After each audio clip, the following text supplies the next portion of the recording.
خبروں کے سلسلے کو آگے بڑھاتے ہوئے اب رخ کرتے ہیں پاڑیاں والی کا۔ نائب امیر جماعت اسلامی پاکستان لیاقت بلوچ کی پاڑیاں والی میں ریپ کا شکار ہونے والی لڑکی کے گھر آمد، والد کی وفات پر تعزیت کی اور لڑکی کے بھائی کو انصاف کی فراہمی تک تعاون کی مکمل یقین دہانی۔ مزید اس پر رپورٹ کر رہے ہیں ہمارے نمائندہ محمد شہباز مغل۔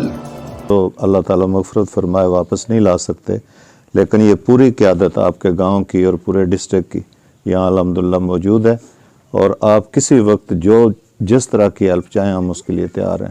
احسان اللہ سائی صاحب بیٹھے ہوئے ہیں، سائی صاحب موجود ہیں، باقی تمام قائدین مقامی سطح پر موجود ہیں۔ انشاءاللہ جماعت اسلامی اس متاثرہ خاندان کے ساتھ ہے، اور درندوں کی گرفتاری کے لیے اور اس درندگی کا جو جرم ان سے مرتکب ہوا ہے انہیں سزا کے دائرے میں لانے کے لیے جماعت اسلامی اپنا انسانی اور خدمت کا فریضہ ادا کرے گی۔ بہت شکریہ۔ تھانہ پاڑیاں والی میں درندگی کا شکار ہونے والی متاثرہ بچی کے گھر جماعت اسلامی پاکستان کے نائب امیر لیاقت بلوچ نے فاتحہ خوانی کی اور پریس کانفرنس سے خطاب کرتے ہوئے کہا کہ بچی کے ساتھ ہونے والی درندگی کی جس قدر مذمت کی جائے وہ کم ہے۔ صدمہ کی وجہ سے بچی کے والد کی ناگہانی موت بھی قتل کی ایک صورت ہے۔